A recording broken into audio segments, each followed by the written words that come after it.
Sabarce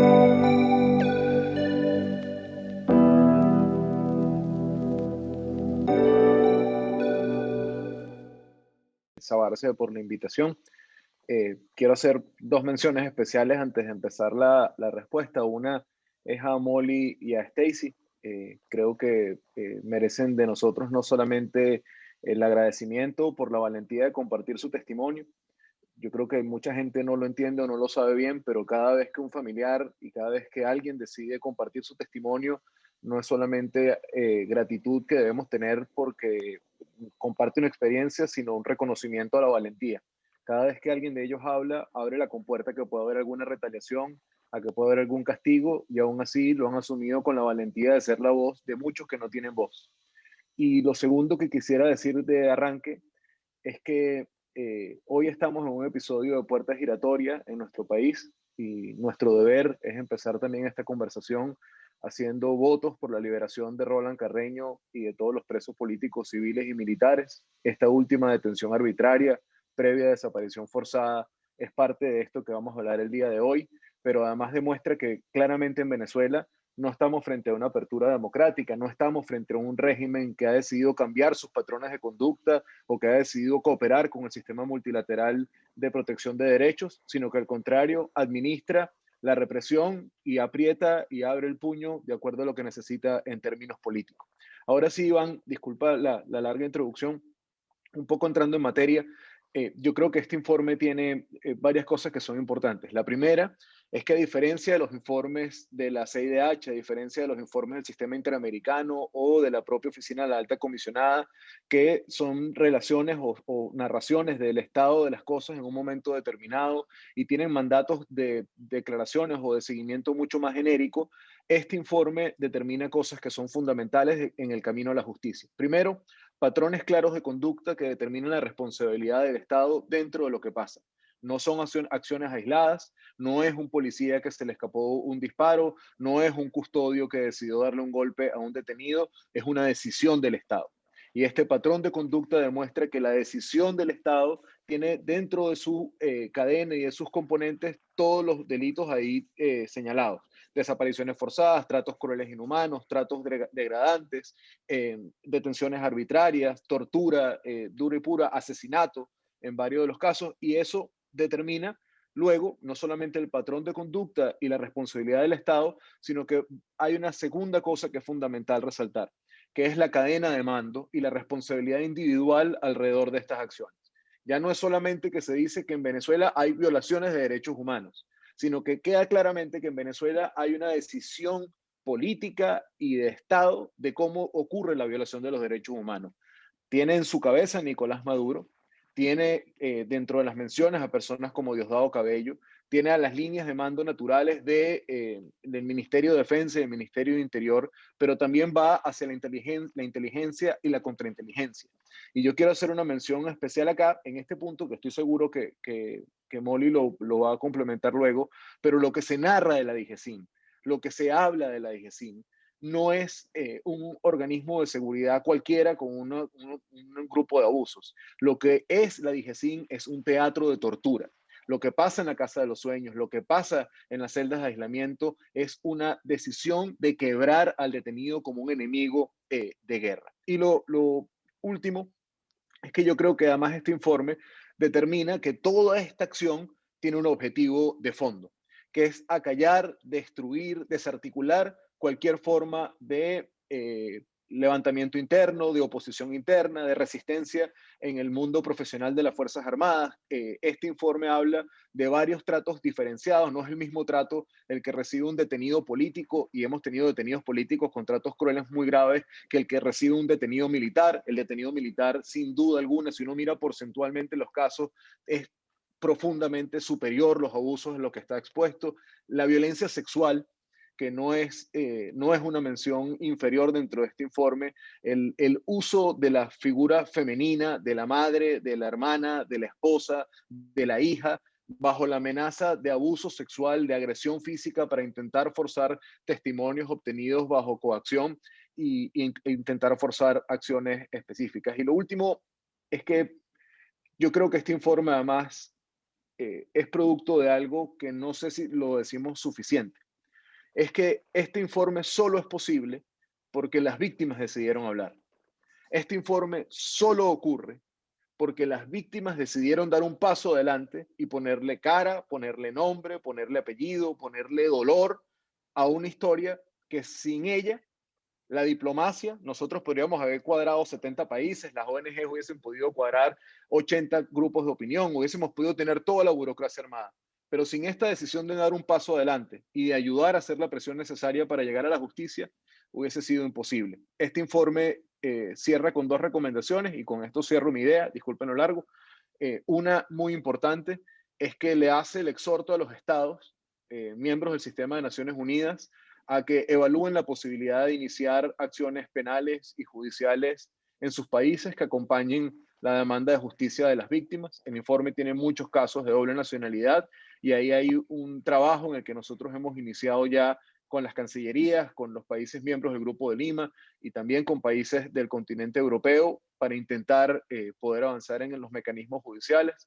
Lo segundo es que este informe le recuerda a la Corte Penal Internacional que la justicia, para hacer justicia, debe ser oportuna, y en ese marco de que debe ser oportuna hace un llamado a la celeridad y a que este informe pueda ser un insumo, pero además este informe nos da una base muy sólida para exigir que relatores especiales, como el relator contra la tortura, que grupos de trabajo, como el grupo de trabajo contra detenciones arbitrarias, y que los procedimientos especiales, como las verificaciones de hechos y los equipos humanitarios y derechos humanos, puedan tener acceso irrestricto al país. No un acceso para propaganda, no un acceso para dos fotos en redes sociales, un acceso que proteja y que cambie la dinámica interna. Muchas gracias.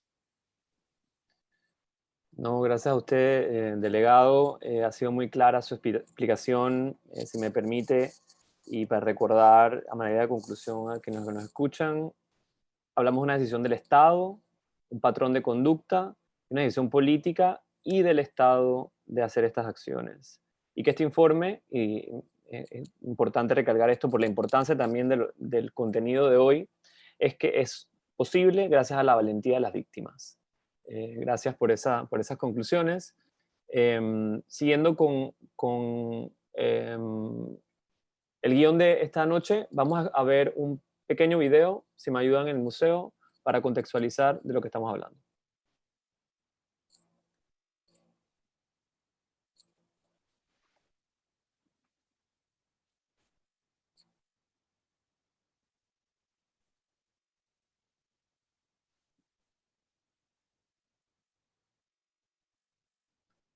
Si me ayudan en el museo, con el video, por favor.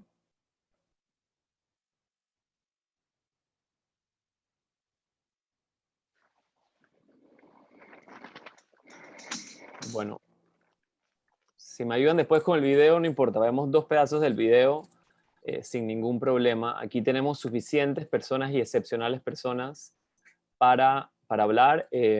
Propicio momento, entonces, a darle la bienvenida a al primer testimonio de esta noche. Tenemos el placer de contar con Molly de la Sota, hermana del capitán Luis de la Sota, que es un preso político. Señora Molly, tiene usted la palabra.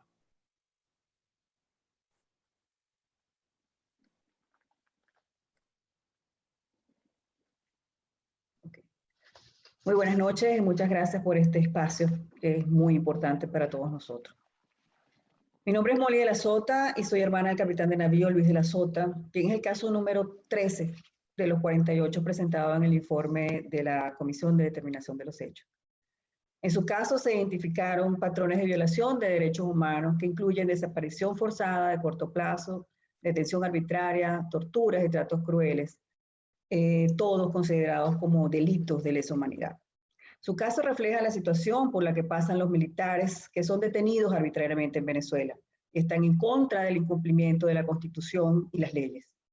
Hay 39 militares en estos momentos que fueron mencionados en este informe que siguen estando detenidos en celdas y sótanos insalubres y en estos momentos están en manos de sus torturadores. 2 de ellos ya cumplieron la pena hace más de un año, una pena injusta de 5 años, y siguen detenidos. Hace 2 años y 5 meses, el 18 de mayo del 2018, fue detenido en su lugar de trabajo, sin orden de aprehensión por 8 hombres fuertemente armados de la DGCIN. Fue trasladado a los sótanos de la Dirección de Contrainteligencia Militar, DGCIN en Boleíta. Entre 4 torturadores lo esposaron las manos hacia atrás, apretando fuerte sus muñecas hasta romper su piel. Le cubrieron la cabeza con una capucha y durante 4 días estuvo en el piso de un cuarto de tortura que llaman el Tigrito. Lo golpearon con palos de madera, le aplicaron gas lacrimógeno en el rostro, le aplicaron asfixia mecánica con bolsa plástica, electricidad, le restringieron alimentos, agua potable y acceso al sanitario. Lo torturaron para que se declarara culpable de conspirar e involucrar a la dirigente política de la oposición, María Corina Machado, en un supuesto golpe de Estado que impediría las elecciones presidenciales del 2018. Fue presentado ensangrentado con sus ropas sucias ante la juez militar Claudia Carolina Pérez de Mogollón, quien le asignó un defensor público, pues no se le permitió comunicación ni con su abogado ni con la familia. Allí se declaró inocente y, mostrando sus muñecas ensangrentadas y el cuerpo golpeado, denunció haber sido torturado. La juez dijo que eso no era de su competencia. La fiscal Keila Ríos nunca inició una investigación y esta juez lo regresó de nuevo en manos de sus torturadores en la DGCIN. Durante los 32 días siguientes estuvo en una celda de castigo llamado el Cuarto de los Locos. Es un cuarto oscuro donde permaneció aislado en el piso como un animal, entre sus excrementos y miccionando en un base de plástico. 5 meses y medio tardó esta juez en aceptar la defensa privada. El defensor público solo lo visitó una vez en la DGCIN para decirle que mejor se declarara culpable. Allá sí le reducirían la pena, lo cual no aceptó. El 1 de enero del 2020 lo sacaron de su celda, lo encapucharon y esposaron junto con aproximadamente 50 militares y fue trasladado a un nuevo sótano en la misma sede de la DGCIN, al que llaman la Casa de los Sueños. Un lugar con 16 celdas pequeñas, con puertas de láminas de hierro, las cuales tienen una pequeña ventanilla por donde le pasan los alimentos. En su interior a veces permanecen entre 3 a 5 detenidos que deben compartir un inodoro sin privacidad, teniendo que evacuar, dormir y comer en ese mismo lugar. En el sótano no hay aire natural. En oportunidades le han quitado el aire acondicionado, convirtiéndolo en un horno, provocando crisis hipertensivas en varios de los detenidos. No tienen actividades recreativas, no tienen actividades deportivas, tampoco visitas conyugales. Pasan meses sin ver la luz del sol y solo acceden a las duchas una vez por semana. La oficina de la alta comisionada en Caracas logró ingresar a la DGCIN después de un año de estar en Venezuela. El 12 de septiembre de este año, entrevistaron a 13 privados de libertad, de una población aproximada de 140 personas, entre ellos a mi hermano, que les dijo que había permanecido en las celdas con las puertas de hierro cerradas durante 9 meses. La comisión recibió información sobre torturas y tratos crueles, así como el contagio de coronavirus. Muchos de ellos presentaron síntomas y no recibieron atención médica. Asimismo, le informaron que durante las 2 semanas anteriores a su visita, los habían sacado a tomar el sol y los habían permitido bañarse 3 veces a la semana. Algunos militares sufrieron retaliación por haber sido entrevistados, incluyendo a mi hermano, y por aparecer en el informe de esta comisión independiente. Fueron ingresados en un cuarto de tamaño de una nevera de 60 por 60 de ancho, de 2,75 de alto, y ahí permanecieron parados en posición fetal entre 12 horas a 72 horas. Con restricción de alimentos, agua, sueño y aseo personal. Eso pasa ahorita en estos momentos. En su segunda visita, 2 semanas después, la comisión preguntó por mi hermano y les informaron que había sido trasladado a otro centro de reclusión en Fuerte Tiuna. Después de 7 meses, permitieron la visita a la DGCIN de un familiar durante 1 hora. Estas fueron filmadas de mesa en mesa como haciendo un documental. En líneas generales, los familiares encontraron a los militares, a los presos políticos, también civiles, porque hay muchos civiles, con pérdida de peso entre 10 a 15 kilos, demacrados, pérdidas de cabello, pálidos y con problemas de salud. Después de la última visita de la comisión de la alta comisionada, no han salido más al sol. En el caso de mi hermano, recibió visita la semana pasada, después de 7 meses y medio. Mi madre de 83 años logró verlo. Está más delgado, sin embargo, se ha recuperado del tono pálido y demacrado, con lo cual mi mamá lo vio en su última visita el 14 de marzo del 2020. pues después de 2 años y 5 meses puede sentir la luz del sol todos los días, respirar aire natural, sentarse en una mesa a comer como un ser humano. Sin embargo, está aislado y no puede hablar con nadie.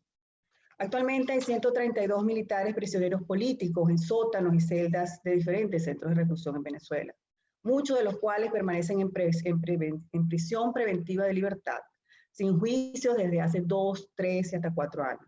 Otros han cumplido la sentencia completa y no se les permite la libertad. Tampoco se ha respetado la decisión de junio del 2020 del Grupo de Trabajo sobre las Detenciones Arbitrarias de la libertad del general Héctor Hernández Acosta, quien tiene problemas de salud y se encuentra en esos sótanos de la DIGESIN desde hace 2 años. La mayoría han sido torturados. Entre las torturas se han denunciado alzamientos con las manos hacia atrás o en forma de bulto, golpes con palos, bates, asfixia por inmersión, asfixia con bolsa plástica, electricidad en genitales, aplicación de polvo lacrimógeno en el rostro, cortes en la planta de los pies, desnudez forzadas en ambientes fríos, amenazas de violación, en algunos casos violaciones con fusil o un palo, restricción de alimentos y agua potable por más de 24 horas, aislamiento prolongado en lugares oscuros e insalubres. En cuanto al estado de salud, algunos como mi hermano presentan hipertensión, cálculos renales, problemas respiratorios, hongos en la piel por la falta de sol. Otros presentan pérdida paulatina de la visión, pérdida de movilidad en las manos, insuficiencia renal, sarna, dermatitis, desnutrición, debilidad muscular, problemas en la columna, envejecimiento prematuro, cáncer y depresiones con tendencia al suicidio, los cuales varios ya lo han intentado. Mi hermano también tiene nacionalidad peruana y a pesar de las numerosas notas diplomáticas enviadas, nunca se le ha permitido la protección consular, ni a él ni a los demás militares que tienen doble nacionalidad. Asimismo, tiene medidas cautelares de la Comisión Interamericana de Derechos Humanos desde octubre del 2018, así como toda la DIGESIN. Su caso fue denunciado ante la Corte Penal Internacional, la Oficina de la Alta Comisionada, la Cruz Roja Internacional, los grupos de trabajo sobre detención arbitraria y sobre tortura de las Naciones Unidas, la Asamblea Nacional de Venezuela, el Ministerio Público, el Defensor del Pueblo en Venezuela, el Defensor del Pueblo en Lima, en Perú, en la Defensoría del Pueblo, en los medios de comunicación nacionales e internacionales, y ahora es el caso número 13 del informe de la misión de determinación de los hechos de las Naciones Unidas. Y a pesar de esto, nada ha impedido que se le sigan violando sus derechos humanos. Pedimos auxilio a la comunidad internacional, en primer lugar, para que logren la liberación inmediata de todos los presos políticos militares, en especial de los 39 militares que se encuentran todavía en manos de sus torturadores y pueden producir retaliación. Pedimos también justicia y reparación para las víctimas y sus familias, en especial en el caso del asesinato del capitán Acosta Arévalo, que se exija el cumplimiento de la Convención contra la Tortura y también la ley sobre la tortura que está ahí en Venezuela vigente.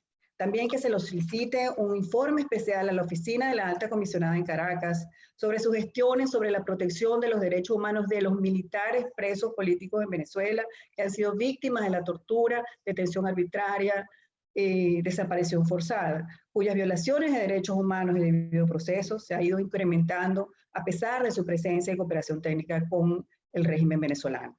Y por último, solicitamos el ingreso, como lo mencionó el embajador de las Naciones Unidas, Miguel Pizarro, el ingreso inmediato a Venezuela de los relatores de las Naciones Unidas sobre la tortura, detención arbitraria, desaparición forzada y también sobre la independencia judicial.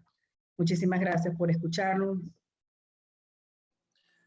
Al contrario, usted, por esa valentía, señora de la Sota, respeto y solidaridad para con su familia y agradecemos especialmente ese testimonio.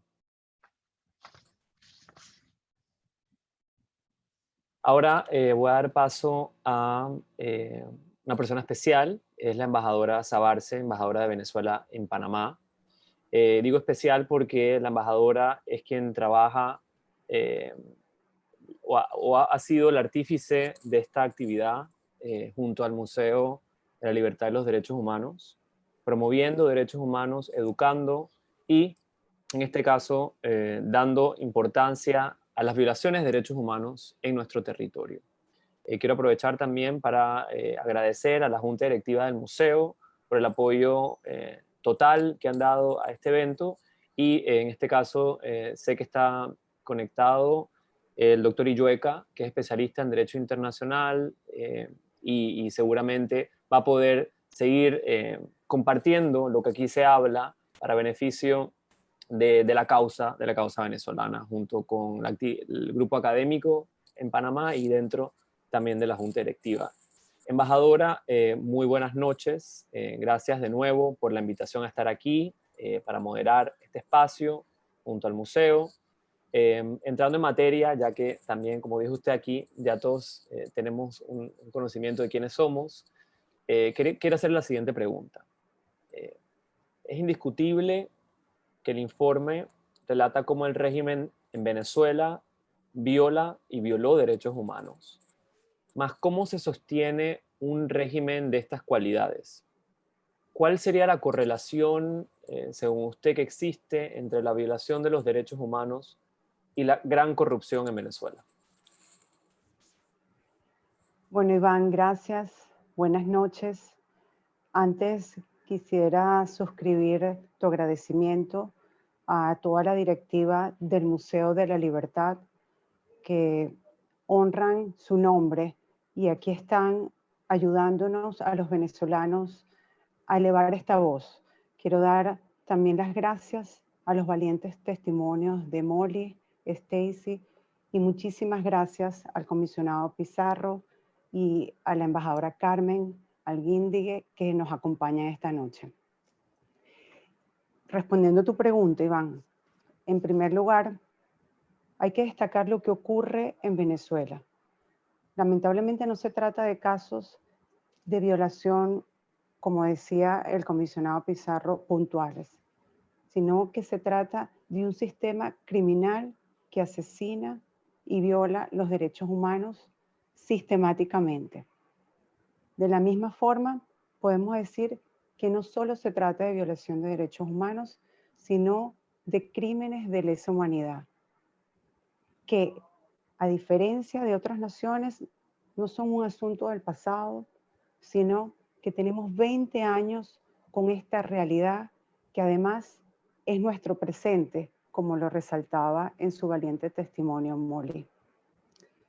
El informe de determinación de hechos da cuenta de 273 casos investigados a profundidad, pero no podemos olvidar que mientras nosotros estamos aquí reunidos conversando de este tema, continúan en nuestro país más de 400 presos políticos, recibiendo torturas, vejaciones, humillaciones, tratos crueles y puede encontrarse al filo de la muerte. ¿Y cuál es la motivación de este sistema criminal de Maduro para cometer estos hechos atroces? Pues como lo decía tu pregunta, no es otra cosa que el manto de la corrupción que cubre todo lo que hace este régimen narcoterrorista. El seguir enriqueciéndose de manera ilícita, saqueando los recursos del Estado venezolano para llenar las arcas de un pequeño grupo. Fondos que por supuesto vienen manchados de sangre, impregnados de olor a muerte, sufrimiento y represión, que proporcionan día a día a nuestro sufrido pueblo. Podemos dar un ejemplo. En solo esta semana secuestran y siembran pruebas a uno de los colaboradores más cercanos del gobierno interino, el periodista Ronald Carreño. Allanan la vivienda en Venezuela de nuestro querido embajador en Chile, Carlos Millán. Y no solo eso, sino que se llevan detenida a su abuela. Allanan por segunda vez y cambian las cerraduras de la vivienda del excontralor de la presidencia encargada, José Ignacio Hernández. Y además allanan la residencia del procurador del gobierno interino, Juan Pablo Soteldo. Y aquí podríamos pasar horas y horas denunciando y citando los atropellos que pasan día tras día. Por toda esta pesadilla es que no vamos a desistir en nuestra lucha. Esta impunidad no puede quedar. Lamentablemente la corrupción es el instrumento que les garantiza precisamente esa impunidad.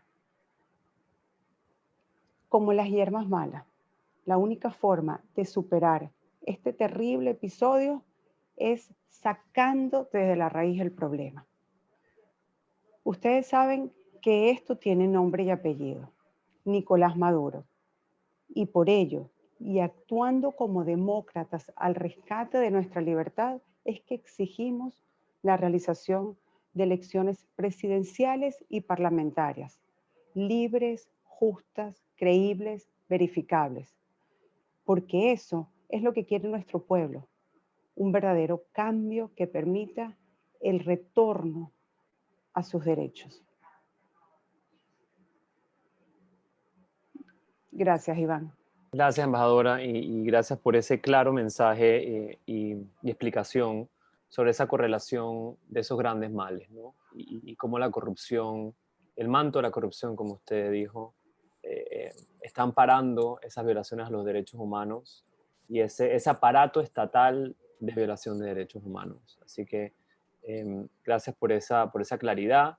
Siguiendo con el programa, vamos a ver un video que hemos preparado también para contextualizar. Esperemos que esta vez sí ya funcione el video.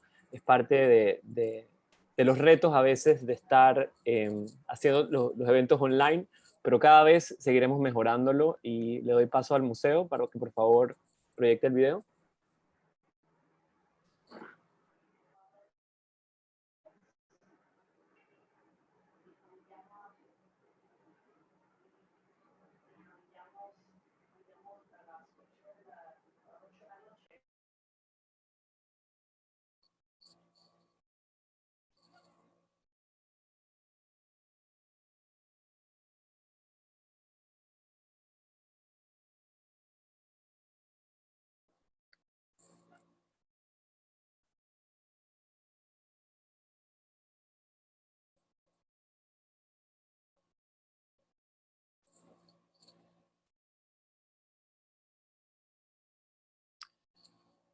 Muchas gracias. Este es el video para contextualizar el testimonio o uno de los testimonios que vamos a escuchar la noche de hoy. Si me lo permiten, voy a darle la palabra al testimonio de Stacy Escalona. Stacy es expresa política. Stacy, gracias por estar esta noche con nosotros. La sala te escucha. Gracias, Iván. Qué honor estar entre tanta gente buena. Bueno, estoy un poco nerviosa, es la verdad. Gracias, embajadora Fabiola, por la invitación. Gracias a la embajadora Carmen también por la invitación. Pizarro, qué gusto verte. Mis respetos para la señora Molly, que no la conozco, no la conocía, sí sabía de su lucha, mis respetos. Bueno, yo voy a tratar de resumir en poco tiempo los casi 11 meses de prisión. Bueno, como lo dijo, como salía en la presentación, yo vivía en Suiza desde el año 2010, siempre iba de vacaciones a Venezuela para fechas decembrinas. El 2016 no fue la excepción.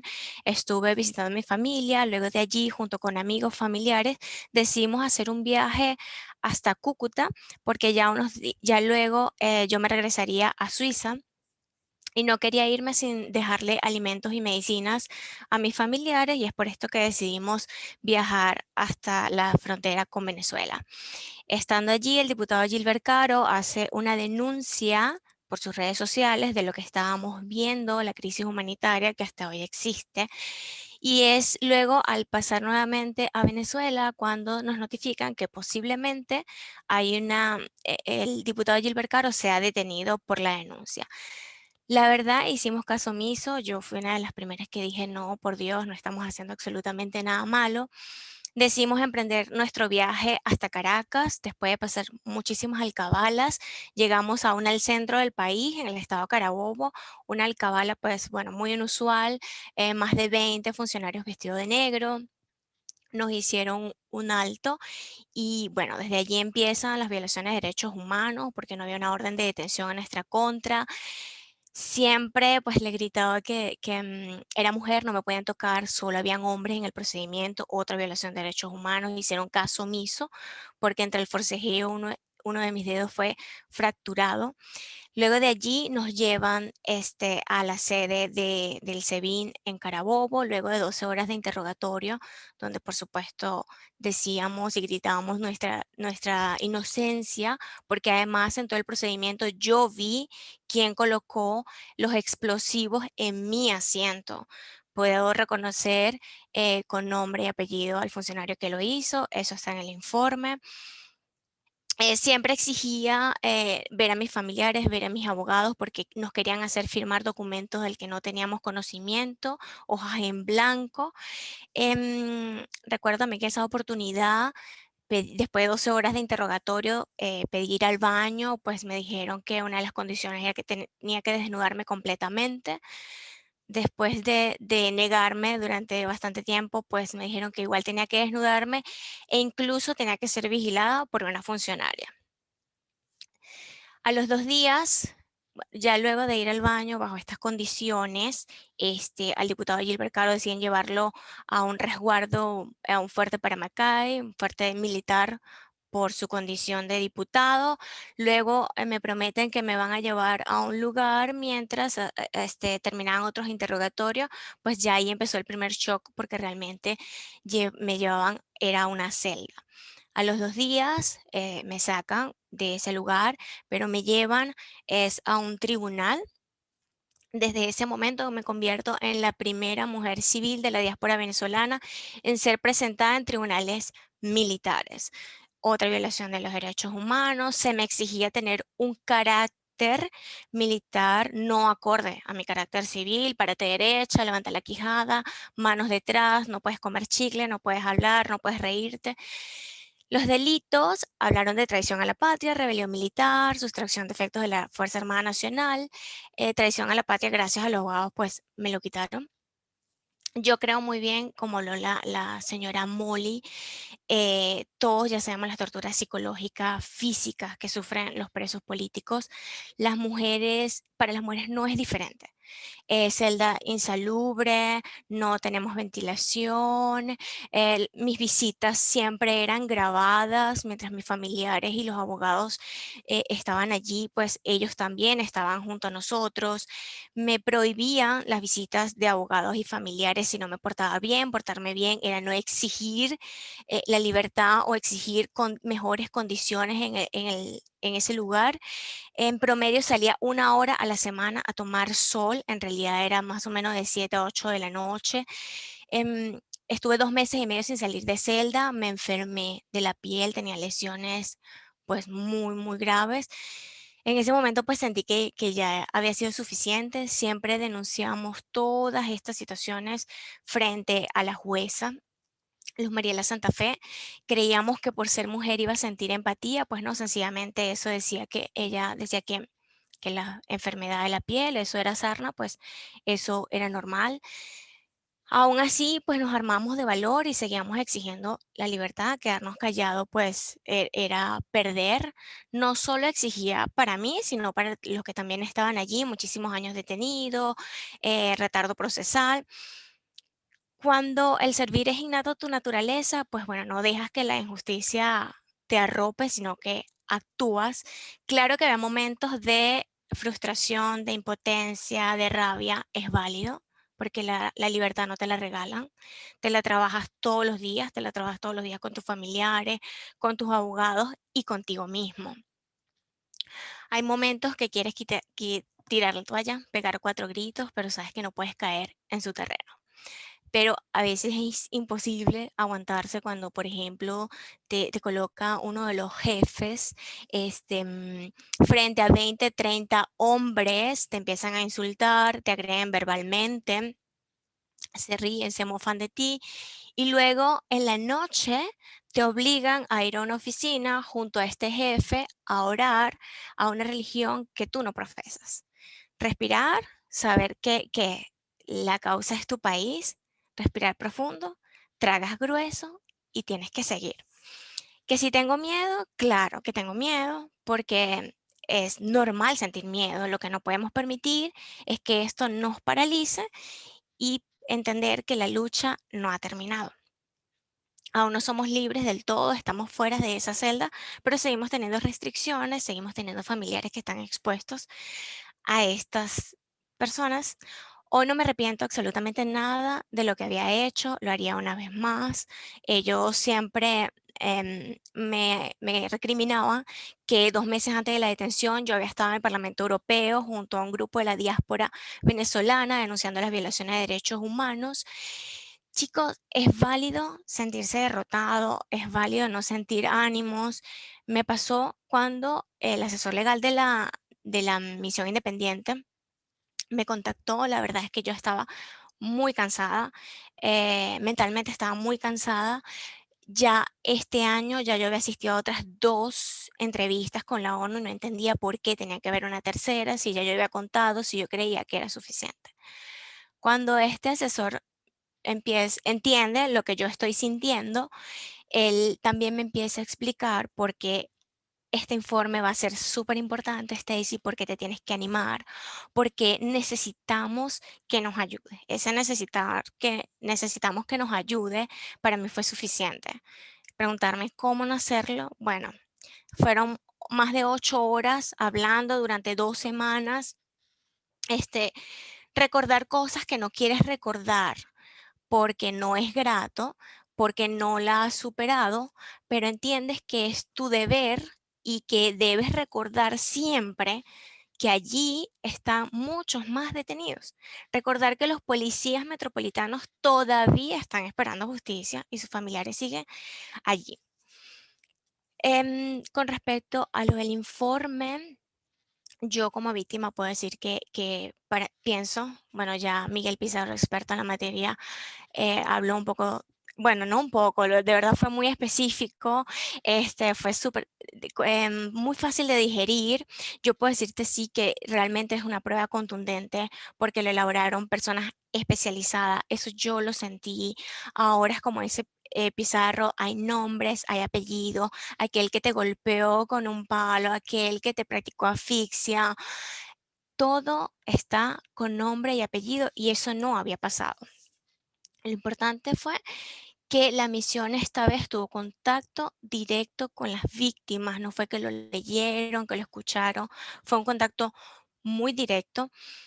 Ahora pues nos queda trabajo y es hacer que los estados de la comunidad internacional puedan llevar este informe, hacer presión a la Corte Penal Internacional y hacer mayor presión todos aquellos aliados democráticos que se unen a nuestra causa y ese es el trabajo que estoy segura que vienen haciendo nuestros embajadores, como la embajadora Fabiola, como la embajadora Carmen, como Miguel. A partir de este informe, pues los estados pueden servirse para también sancionar a esos funcionarios violadores de derechos humanos. Y yo, pues nada, yo para finalizar, quiero agradecer siempre a los abogados. Nunca me puedo ir sin agradecerle a ellos porque son pieza clave para nosotros. Son más de aquellas personas que llevan oficios a los tribunales, que te asesoran jurídicamente, son nuestros terapeutas, porque se supone que estás en ese lugar y tienes que estar fuerte para tu familia, tienes que estar fuerte para todos. Entonces, imaginarme por un momento que los abogados digan, Stacy, ya no puedo luchar más, o disculpe señora Molly, ya no puedo hacer más nada, porque jurídicamente hemos hecho todo. No me pudiese imaginar ese momento y es por eso que hoy estoy aquí, acepté la invitación de la embajadora Fabiola, porque es mi deber. Los abogados, más que perdón, me emociono mucho con esto, me emociono mucho con este tema, porque también en el caso de mi abogada Teresli, no solamente yo como presa sufrí violaciones de derechos humanos, ella también, ella, humillaciones, y estaban allí, no había un momento de queja, no había un minuto de un no puedo, sino visualizarnos que lo íbamos a lograr. Yo para finalizar, quiero pedir que no nos olvidemos de las personas que siguen tras las rejas, que seamos empáticos sobre todo esto, que seamos empáticos, que celebremos cuando uno de ellos logra salir de ese lugar. No critiquemos si el preso salió sonriendo, porque eso es válido. Es válido que el preso salga de ahí, porque ustedes no saben cuánto trabajó ese detenido, sus abogados y familiares para lograr ese momento. Se vale salir papeadote. Siempre lo comento, porque si usted está en esa celda y a usted le dejan un saco de cemento ahí dentro, usted tiene que ver qué hace con ese saco de cemento. Lo usa como cama, lo usa como asiento. Yo un mes tuve que estar durmiendo en el piso. Entonces, seamos empáticos. Saborear esa libertad es indescriptible. Yo estoy segura que los detenidos que han salido del país lo hacen con la firme convicción y con el compromiso de seguir luchando por el país. Yo deseo que pronto podamos todo sentir ese sabor a libertad, ese sabor indescriptible que ahora no les puedo explicar. Gracias, feliz noche. Gracias, Stacy. Gracias por compartir esa humanidad. Y recalco lo que dijiste, es válido sentirse fatigado a veces, pero hay que seguir por la democracia, por la justicia y por la libertad, como tú también hablas. Y también rescato tu llamado a la empatía. A pesar que sea muy difícil, hay que buscar esos espacios para adelantar y para sanar, ¿no? Así que gracias por tu cándido mensaje y honesto y en esto que nos has compartido esta noche. Muchas, muchas gracias. Siguiendo con nuestra noche, tengo el honor de darle la palabra a la embajadora Carmen Alguindegui, embajadora de Venezuela en Andorra, quien está aquí con nosotros y para quien tengo una pregunta. Embajadora, primero muchas gracias por estar acá. Sé que es bastante tarde o de mañana, ya casi para usted, por su compromiso y por el trabajo que hace por la libertad en Venezuela. Mi pregunta sería la siguiente. Conociendo la importancia del informe, la profundidad de sus relatos, ¿cuál es la utilidad del mismo en miras al regreso de la democracia en Venezuela? ¿Qué recursos nos da este informe para sanar el sufrimiento de miles de venezolanas y venezolanos que han sido víctimas del régimen actual?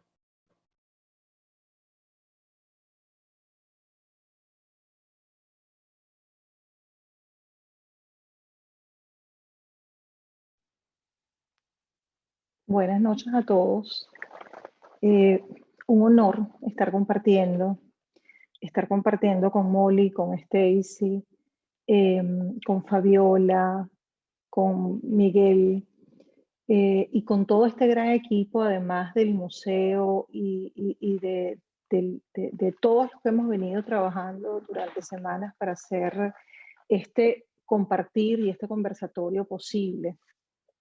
Yo creo que efectivamente los protagonistas del conversatorio son Molly, son Stacy, y con Stacy además he tenido la oportunidad de compartir 2 veces en un periodo de una semana, y es increíble poder escucharla, poder disfrutar de todos los aprendizajes que ella nos da cuando de esa manera puede narrarnos el horror que vivió durante tanto tiempo y que por supuesto sigue viviendo, porque yo creo que todos los venezolanos, sin excepción,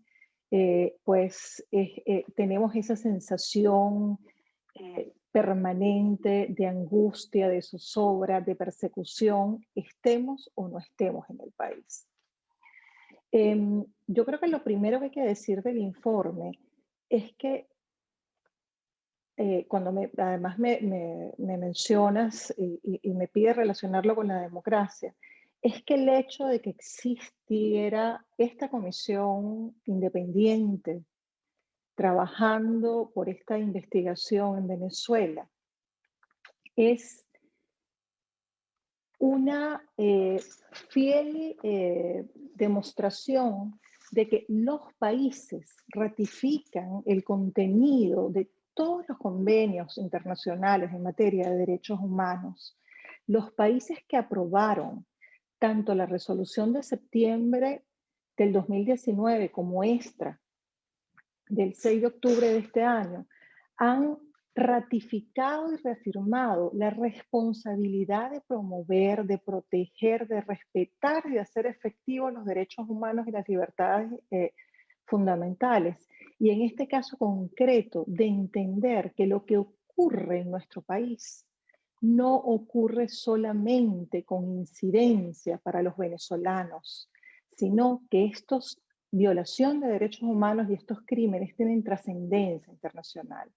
Por eso, efectivamente, pasan de ser, o ya pasaron de ser hace mucho tiempo, violaciones de derechos humanos y se catalogan dentro del derecho internacional como crímenes atroces.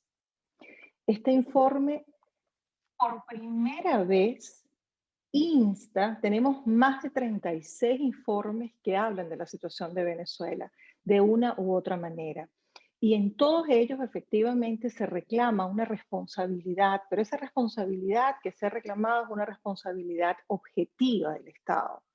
En este caso en particular, este informe insta por la rendición de cuentas de manera individual. No puede asignar una responsabilidad a las personas perpetradoras de estos crímenes atroces, porque efectivamente ellos no son tribunales, ellos no son órganos jurisdiccionales, pero sí a través de medios probatorios dan lugar a que se inicien investigaciones que, como bien lo plantean las recomendaciones del mismo, pueden ocurrir dentro del territorio de los estados por un principio de jurisdicción universal, porque efectivamente, aunque no se cometan en ese territorio, tienen incidencia para la humanidad, o a través de la Corte Penal Internacional, donde ya desde el 2018 se hizo una remisión de varios estados y nos encontramos ahorita en un examen preliminar, con el favor de Dios, pronto a concluirse para que esto pase a fase de investigación. Es importante señalar que este valor probatorio que tienen todas las indagaciones que hizo esta comisión independiente no solamente da paso a que el examen preliminar que adelanta la Corte Penal Internacional pase a una etapa de investigación, sino que es el estándar que se utiliza incluso para solicitar las órdenes de detención. Acá nosotros estamos entonces entendiendo que la comunidad internacional debe seguir ocupándose activamente, y eso realmente es el trasfondo de todo el trabajo que además Pizarro de manera protagónica, proactiva y además con una gran calidad humana y profesional adelantó, pues ese trabajo de que toda la comunidad internacional siga activándose en esta cuestión. Y no solamente en esta en particular de solicitar la rendición de cuentas, sino que además están prestos, y tiene que estar presta el Consejo de Derechos Humanos de las Naciones Unidas, de adoptar nuevas medidas que incluso pueden llegar a que se instaure una comisión de investigación si la situación sigue deteriorándose en el país, o si, como está sucediendo, tal y como lo narró Fabiola de manera detallada, pues siguen sucediéndose situaciones en las cuales las recomendaciones aportadas tanto por el informe de la misión de determinación de hechos como por la oficina, el informe emitido por la oficina de la alta comisionada, los cuales concurren, pues no se cumplen en el país. Entonces, pues el valor altísimo de entender que por primera vez ya estamos hablando de una situación de crímenes internacionales, porque estamos reportando patrones de conducta, estamos reportando sistematicidad, generalidad, cadenas de mando, todo lo que refirió Miguel en el principio de la intervención, da lugar a que hoy podamos estar mucho más cerca de que Venezuela con un sistema que lamentablemente no puede ser el interno porque simplemente no hay voluntad ni hay capacidad para lograr las investigaciones, pues, pero a través de los sistemas internacionales se pueda conocer la verdad de lo que hoy es el presente en Venezuela, de lo que fue el pasado, también para que exista la reparación a las víctimas, para que incluso, y esto es muy importante en materia de los procedimientos que van a cursar ante la Corte Penal Internacional, los propios victimarios con sus recursos tengan que resarcir a las víctimas, porque así está contemplado en el Estatuto de Roma. Y, por supuesto, más allá de eso, la misión absoluta, indispensable de la garantía de no repetición. No podemos permitir que en Venezuela ni en ninguna otra parte del mundo sigan sucediendo crímenes y situaciones de esta naturaleza. Y por eso es tan importante sentir que estamos muy ya a pasos de tener en nuestro país un museo que, así como el Museo de la Libertad, haga memoria de toda esta situación y que permita que efectivamente no olvidemos lo que sucedió ni lo que sucede, y que se puedan, pues, evitar futuras situaciones análogas. Muchísimas gracias, y para mí de verdad es un verdadero honor poder compartir este espacio, y espero que no sea el primero en el cual tanto Molly como Stacy puedan, bueno, además lo han venido haciendo durante creo que tienen ya dos meses desde que salió el informe, pero que bueno, que continuemos dando a conocer todos estos testimonios que no hacen otra cosa sino, como decía Miguel, hablar por quienes hoy no tienen voz. Muchas gracias, embajadora. Gracias por esa brillante explicación de la importancia de este informe y la búsqueda de la democracia en Venezuela. Recalco eso que estudiamos, los que estudiamos Derecho y Derecho Internacional, ¿no? Pero que para muchos es la realidad de hoy, y es que debe haber justicia, debe haber memoria y debe no volver a ocurrir, no repetición. Rescato esas palabras de usted, embajadora. Yo ahora voy a pedir al museo, por favor, que proyecte un video para hacer la introducción a al siguiente testimonio.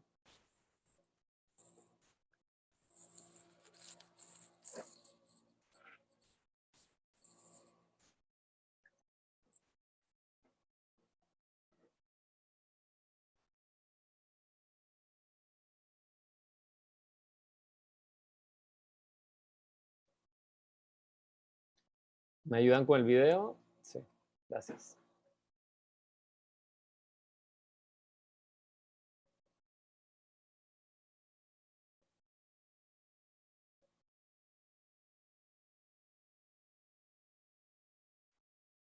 Hay que ponerle play al video.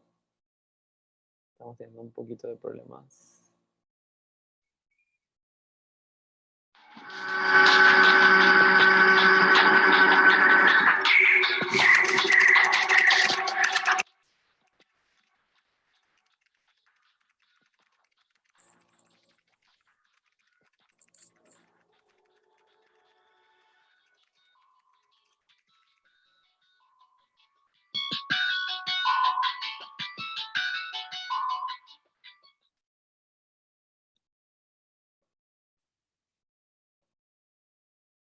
Gracias al museo por darnos esa introducción que presenta perfectamente al siguiente testimonio. Contamos con el testimonio de Roberto Marrero, quien es expreso político. Estimado Roberto, tiene usted la palabra.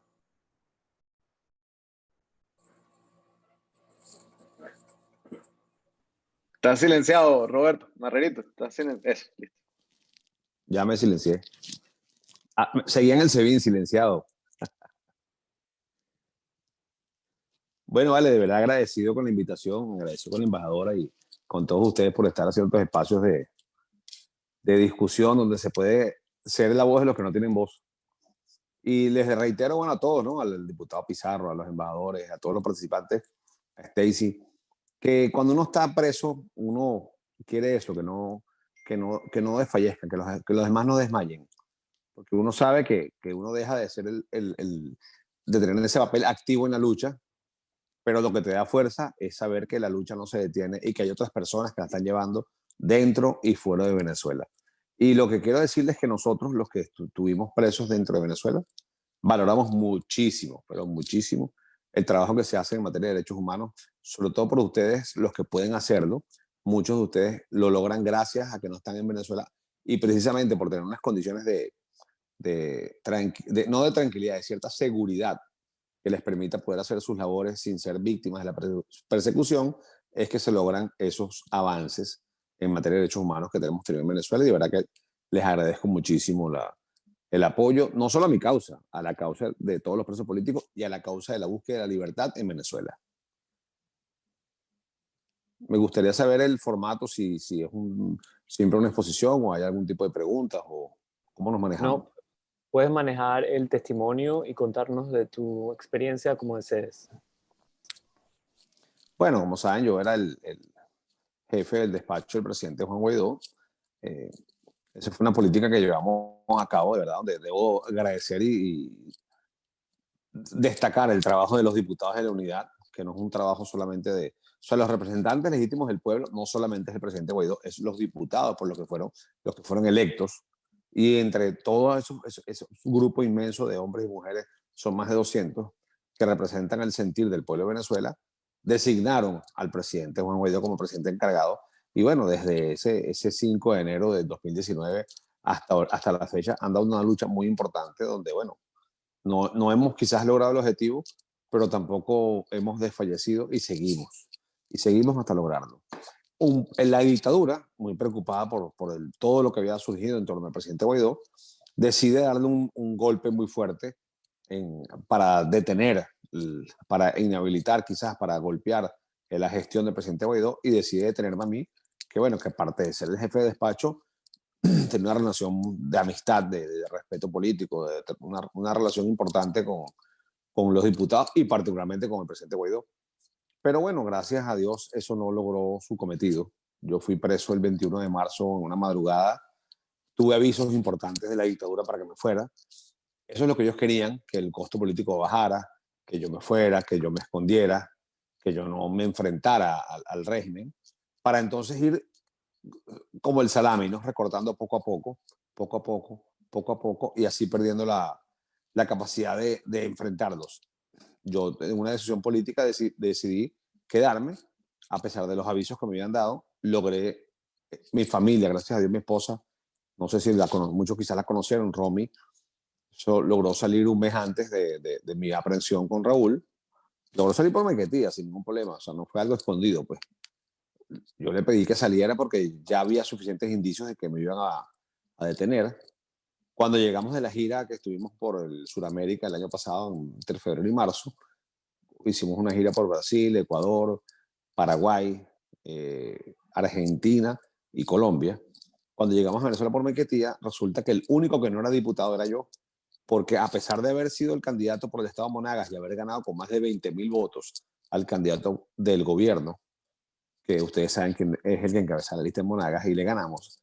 Bueno, la señora Lucena y el CNE de la época me sacó de la lista y decidió que yo no era diputado porque, bueno, simplemente quería quitarme del camino a alguien de Voluntad Popular.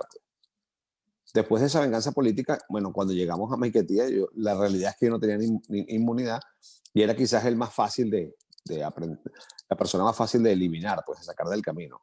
Y así lo hizo el régimen. El 21 de marzo me llevan detenido y estuve 1 año y medio preso en el SEBIN, pero más allá de hablar de mi caso personal, que no fue fácil ese año y medio preso, lo que quiero destacar es que sigue una lucha y en mucho le debo la libertad, quizás no toda a la política, pero sí mucho, mucho, mucho al informe y al trabajo de los defensores de derechos humanos a nivel mundial, sobre todo a la Comisión de la ONU y el Grupo de Detenciones Arbitrarias. Así que quizás a veces la gente que trabaja en derechos humanos siente que como que está arando en el mar, sobre todo porque la violación es mucho más que los defensores y los logros quizás son muy pocos, pero valen la pena. Quizás las pocas victorias que tengan vale por los muchos, y yo hoy lo sé por casos de detenciones y como me he relacionado con los cuerpos de seguridad, después de haber estado año y medio detenido, que sí le tienen bastante temor, que sí les tienen respeto, que no quieren estar en las listas de las sanciones de derechos humanos, que los funcionarios cada día se niegan más a cometer esas tropelías, que no se sienten cómodos con lo que hacen, que no quieren seguir esas órdenes. Y mucho de eso tiene que ver, o quizás no, todo eso tiene que ver con el sistema internacional de derechos humanos y el trabajo que ustedes llevan a cabo. La defensa de los derechos humanos es tan importante que en derecho constitucional decimos esto: cuanto más violación de los derechos humanos hay, es cuando más derecho constitucional y más derechos humanos hay en la sociedad. O sea, la lucha de los derechos humanos es tan importante que se exacerba, crece, se da más justo cuando hay represión y cuando hay estos sistemas dictatoriales como que lamentablemente estamos en Venezuela, con todos los aliados que sabemos que no es un problema de Venezuela, es un problema mundial. Por eso que son importantes estos foros y es importante agradecerle a ustedes que están en la defensa de los derechos humanos, porque la verdad que vale la pena. Yo no me sentí solo nunca. Yo estuve 529 días preso y nunca me sentí solo. Yo siempre supe que iba a salir en libertad por una razón, porque era un preso político y porque sabía que había miles de personas en un movimiento de liberación de todos los presos políticos y de Venezuela. Y bueno, gracias a Dios llegó ese 31 de agosto y salí en una figura política que el régimen llamó un indulto, no es un indulto, pero lo hacen por la presión. Es una medida política para liberar, para bajar presiones, y lo hacen porque existen organismos internacionales, existe gente que trabaja los derechos humanos y esas presiones las siente. Y uno allá adentro se da cuenta, cada vez que venía un informe de la Comisión de Derechos Humanos de la señora Bachelet, a mí me encerraban, me quitaban la visita, me privaban de los pocos beneficios del gimnasio, de poder salir de repente a tomar el sol, me incomunicaban. ¿Por qué hacían eso? Bueno, porque no querían que yo me enterara o no querían que me comunicara con las personas de la comisión y sabían que al salir esos informes venían sanciones y consecuencias para ellos. La noticia que les tengo de haberlo visto es que sí le tienen muchísimo, muchísimo, muchísimo, vamos a llamarlo respeto. O sea, sí les importa los informes y las sanciones morales, las sanciones políticas, las sanciones institucionales de la ONU y de todos los organismos de derechos humanos internacionales. Muchas gracias por ese testimonio. Ojalá todos quienes somos defensores y defensoras de derechos humanos escucháramos ese mensaje que usted acaba de dar. Bueno. Seguramente estarán muy agradecidos y sobre todo muy motivados, porque en efecto es una lucha a veces silenciosa y que lleva mucho tiempo, pero escuchar testimonios como el suyo pues hacen que el trabajo valga la pena y que sigamos con esa pasión. Y disculpa que te ataje, es que nos centramos mucho en la víctima, pero las víctimas son visibilizadas gracias a ustedes.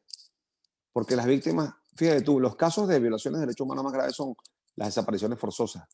Pero como no hablan, como están fallecidos, como están muertos, no hay quien hable ni dé el testimonio.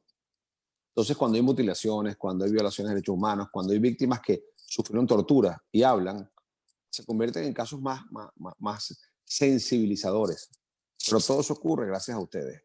Y yo lo valoro porque estuve 529 días encerrado en una oficina y los últimos meses estuve en un 2x2 bastante incómodo. O sea, un 2x2 es el tamaño de una cama king size. Pero yo vivía dentro de esa cama. Imagínate. Ahí estaba mi cama, mi mesita y mi espacio para poder medio estirar las piernas en ese 2x2. Gracias por su testimonio y en nombre del Museo de la Libertad de los Derechos Humanos y seguramente todos los que estamos acá agradecemos esa franqueza. Hemos tenido hoy o esta noche grandes posiciones, mucha información para conocer qué está pasando en Venezuela y la parte medular y central, los testimonios de víctimas del régimen. Antes de entrar a las preguntas y respuestas, según planeamos, tenemos una reflexión final de los expositores principales. Yo quisiera preguntar al señor Pizarro si desea hacer una reflexión final, seguido de la embajadora Alguindegui, y cerramos con quienes nos invitan hoy, la embajadora Sabarce. Yo diría, Iván, en aras del tiempo, que privilegiemos las preguntas. Como tenemos ya 1 hora y tanto de foro, darle más bien primero oportunidad a la interacción, sí. Eso. Si no hay opinión en contrario del resto de los participantes, así procederíamos. Embajadora, perfecto.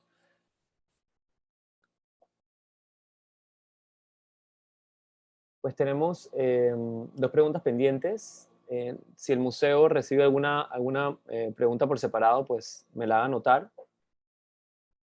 El doctor Illueca hace una pregunta, esto va a ser muy interesante seguramente, que dice: ¿la República de Panamá contempla en su Código Penal el ejercicio de la jurisdicción universal por crímenes atroces, incluyendo los crímenes de lesa humanidad?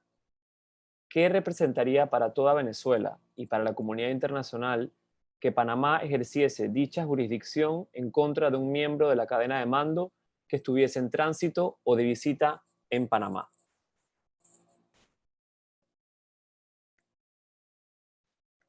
¿Quién quiere responder a la pregunta?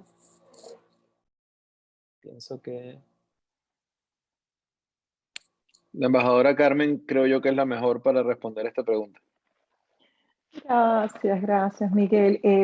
Quiero saludar a Roberto, no sabía que se había conectado y por eso pues no hice extensivo los saludos y el reconocimiento y el agradecimiento.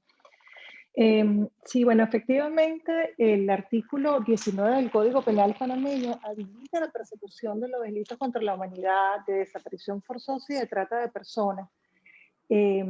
Y en el caso muy específico para nosotros, el hecho de que cualquier persona, además que vinculado al artículo 21 del mismo código, no se requiere para que la persona sea procesada, que tenga la nacionalidad panameña, pues para nosotros sería un importantísimo aporte a la aplicación del principio de jurisdicción universal.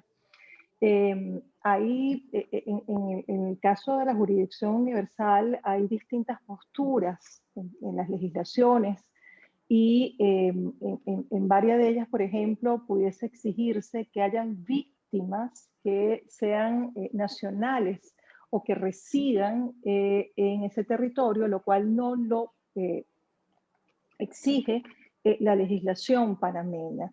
Pero lo que sí es cierto es que, y acá le corresponde a la embajadora Zabarza y a todo el equipo y además a todos los panameños, pues hacer un trabajo de mucha importancia y de mucha incidencia porque pues pareciera que hasta ahora la jurisprudencia lo que nos trae en el Estado panameño es que la jurisdicción universal solamente ha sido aplicada en delitos de narcotráfico, de blanqueo de capitales, de trata de personas y de terrorismo.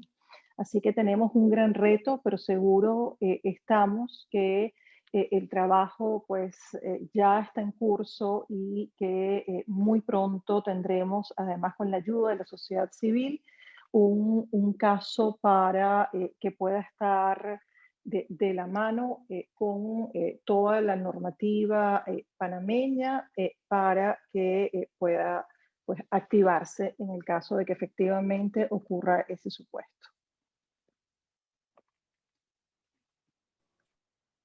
Muchas gracias, embajadora, por esa completa explicación. En efecto, tienen, al menos de la sociedad civil, tienen ese apoyo. Si alguien tiene algo que agregar, si no, seguimos con la siguiente pregunta. Bueno, vale, seguimos. Bueno, Claudia nos pregunta, y hace una pregunta a la embajadora, para que le haga saber al pueblo panameño que nos acompaña hoy, cómo nos afecta un régimen narcoterrorista, asumo que se está refiriendo a Venezuela, cómo nos afecta al istmo, en este caso puede ser a Panamá o al istmo centroamericano. Bueno, muchísimas gracias. Quiero saludar también a Roberto. Muchísimas gracias por habernos acompañado. Y bueno, seguir usando estos escenarios que nos prestan desde Panamá, el Museo de Libertad, para seguir elevando esa voz con fuerza.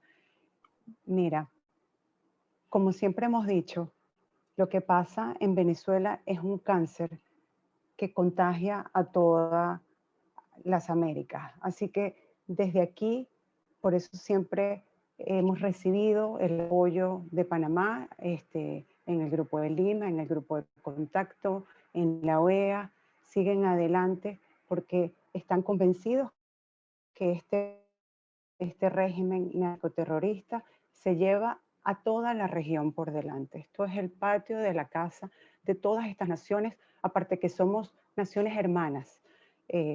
Uno se consigue cantidad de panameños que le dicen a una embajadora: yo en esa embajada me refugiaba, yo fui asilada en Venezuela, me recibieron con los brazos abiertos, estamos con ustedes. Y eso es el día a día, y están conscientes de que este afecta a toda la región. Perspectiva del flagelo que afecta a la región, como también la perspectiva de los venezolanos que agradecemos que nos han recibido en Panamá con las puertas abiertas.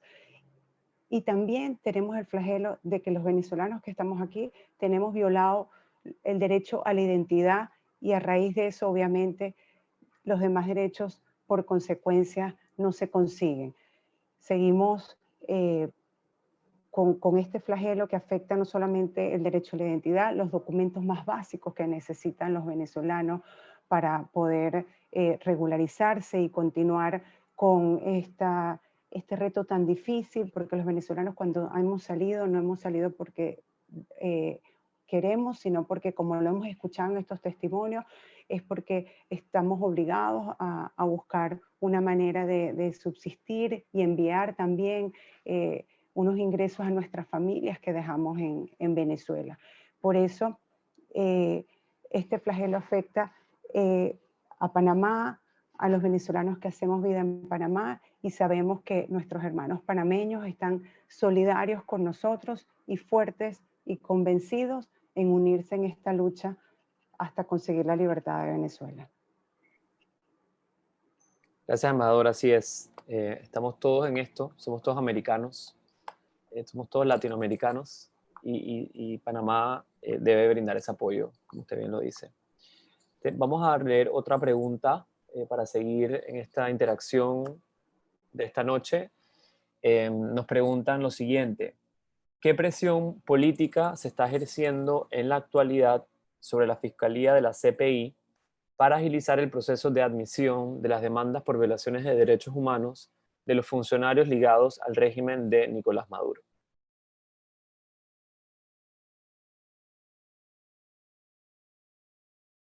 No sé si el señor Pizarro o la embajadora.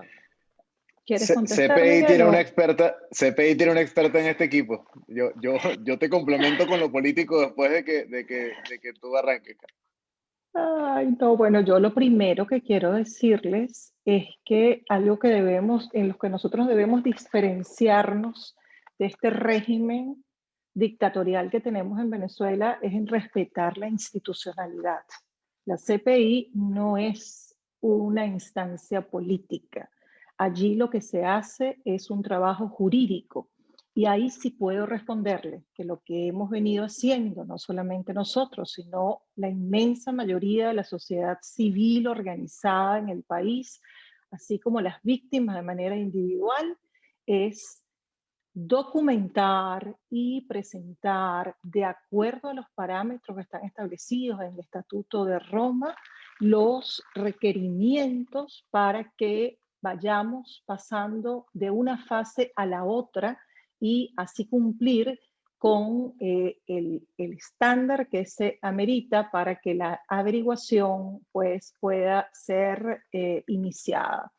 Con la gran bondad, porque hay que resaltarla, que por primera vez esta investigación no necesitaría, como ha pasado o tiene que pasar en el resto de las investigaciones que lleva la Fiscalía a la Sala de Asuntos Preliminares, por una autorización para iniciar, porque el hecho de que ya la referencia del caso lo hayan hecho países miembros, pues hace que de manera automática se abra la investigación y, como ya les digo, con los elementos que tenemos provenientes de este informe de la misión de determinación de hechos, inclusive tenemos para llegar a esos niveles de estándares probatorios que puedan llegar a que se solicite e inmediatamente órdenes de aprehensión. Te cedo la palabra, Miguel. Gracias, embajadora.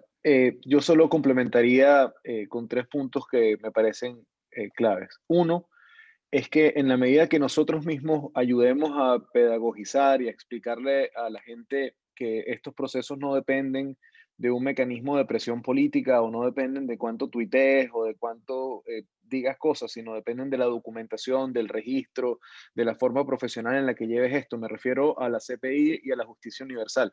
Y ya voy a separarlo de donde yo sí creo que la presión política es útil. En la medida que nosotros expliquemos que esto tiene una forma de funcionamiento, nosotros primero vamos a ser más eficientes y segundo, vamos a disminuir mucho esta venta de espejismo que a veces ocurre en el mundo de la defensa de derechos humanos, donde se intentan vender procesos muy largos y complicados como que fuesen un fast track o una bala de plata cuando claramente no lo son. En paralelo a eso, yo sí creo que separando la Corte Penal, separando la justicia, la presión política sí rinde frutos en otras áreas donde debemos ejercerla y donde debemos hacerlo de forma inteligente. Sistema de Naciones Unidas. Y disculpen que en este cierre vuelva al inicio del foro, pero aquí hay que hacer mucha presión. Hay que hacer presión para que entre el relator especial contra la tortura. Hay que hacer presión política y ciudadana para que el grupo de trabajo contra las detenciones arbitrarias pueda entrar, entrevistar y acompañar a las víctimas en el terreno. Hay que hacer presión y hay que hacer mucha diplomacia para que en Venezuela se constituya un verdadero mecanismo de protección de las víctimas de violación de derechos humanos y no solamente un mecanismo de seguimiento o reporte. Que el funcionariado de Naciones Unidas desplegado en el terreno tenga más tarea y más mandato que solamente la de observar y escribir. Porque en un país donde la puerta giratoria es como es, en un país donde hoy, les confieso, yo no había hablado con Roberto y para muchos habrá sido en este pedacito medio atípico que uno sonría como sonreímos cuando uno está en un foro de derechos humanos. Pero yo conozco a Roberto desde que yo tengo 18 años. Cuando nosotros éramos dirigentes estudiantiles, yo no sé si Roberto se acuerda de esto, pero cuando nosotros éramos dirigentes estudiantiles, Marrero era de lo que nos ayudaba a conseguirnos espacios donde reunirnos. Mi primer allanamiento contra el SEBIN, la primera vez que a mí en la vida el SEBIN me allanó en una oficina mínima en las Mercedes que nos habían prestado para una elección y nos la había prestado Marrero. Y que Marrero hoy tenga la posibilidad de compartir con nosotros es producto de la política y también es producto, como él lo dice muy bien, de la presión. Y a nosotros nos falta y tenemos una enorme deuda y con esto yo cierro mi intervención. Nos falta poder lograr que los militares sean libres. En este proceso, la mayoría de las oleadas de liberaciones, la mayoría de veces que la puerta giratoria se activa, esa puerta giratoria tiene fundamentalmente a civiles y si vamos más allá, tiene fundamentalmente a 2 tipos de civiles. A gente absolutamente inocente que no tenía nada que ver, vecinos, primos, gente que estaba en la calle alrededor y dirigentes políticos. Pero siempre hay un eslabón en esta cadena de represión que paga el peor costo, pero que además es el que más recibe mensajes políticos. En Venezuela no hay transición ni hay cambio posible si la Fuerza Armada no ve en nosotros no solamente una opción de poder, sino un brazo protector que sea capaz de acompañarlos y que sea capaz de hacerse responsable de las consecuencias que tienen una posición política dentro de una Fuerza Armada en medio de una dictadura. Gracias a todos por el espacio que nos dieron hoy. Muchas gracias. Estando sobre el tiempo, a mí me gustaría, si me lo permiten, con la venida de las embajadoras, pedirles una reflexión final, digamos de 1 minuto, alrededor de 1 minuto a cada una de las personas que están en el panel, tanto las embajadoras, el señor Pizarro, como las víctimas que han compartido con nosotros, sin orden predeterminado, lo que quieran compartir, una reflexión final, antes, para incidir un poquito a la reflexión. Mucha gente se preguntará, después de este informe y lo que representa, si habrá justicia en Venezuela y si el informe va a ser un vehículo para eso. Yo soy un optimista y pienso que sí, pero las palabras finales lo tienen los actores, así que sin ningún orden cedo la palabra a los expositores. Bueno, a mí a través de mi WhatsApp me había llegado justo esa pregunta, pero para nuestra querida Mori de la Sota, más o menos como la estaba formulando Iván, y decía que cómo te sientes, Molly, luego de este informe, si crees que habrá justicia en Venezuela en algún momento. Bueno, nuestra lucha es porque haya justicia. Y siempre lo digo, las víctimas tienen voz y la voz es de los familiares, muchas de ellas que todavía están allí.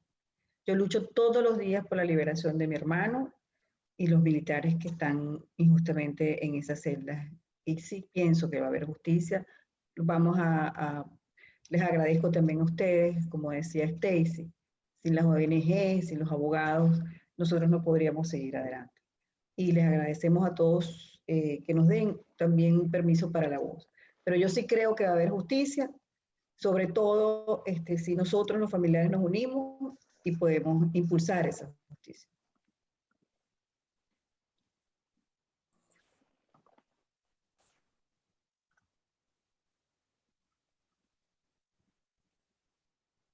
Bueno, Muchas Iván, nos gracias. había- Sí, Ok.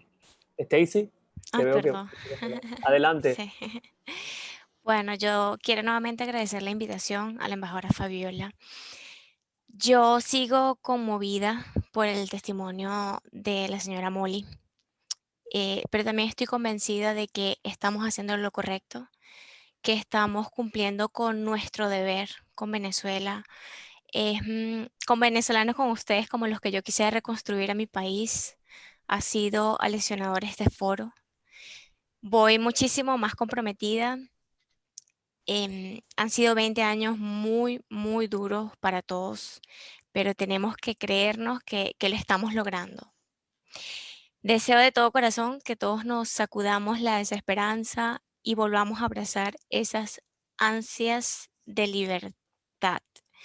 Trabajemos juntos, visibilicemos la injusticia a través de herramientas como estas. Y bueno, mira, lo más que podamos, porque amigos, no nos van a regalar la libertad, no las tenemos que seguir trabajando. Gracias. Así es. Yo no veo mejores palabras de cierre para decirnos un hasta luego que esas que acaban de formular tanto Molly como Stacy. Muchísimas gracias a todos y un honor. Gracias. Gracias. Buenas noches. No sé si Roberto quiere decir unas palabras finales. Si no falta No, más no debes nadie, interrumpir el silencio si no vas a mejorar lo que escuchaste. Yo dejo eso así. Dios Muchas te gracias. bendiga, Roberto. Embajadora. bueno, quería, si no hay más nadie, Iván, ya cerrar y nuevamente agradecer al Museo de la Libertad porque, bueno, con esas palabras que resaltaba Iván, que resaltaba nuestra querida embajadora Carmen Alguindegui, hablamos de justicia, memoria y no repetición.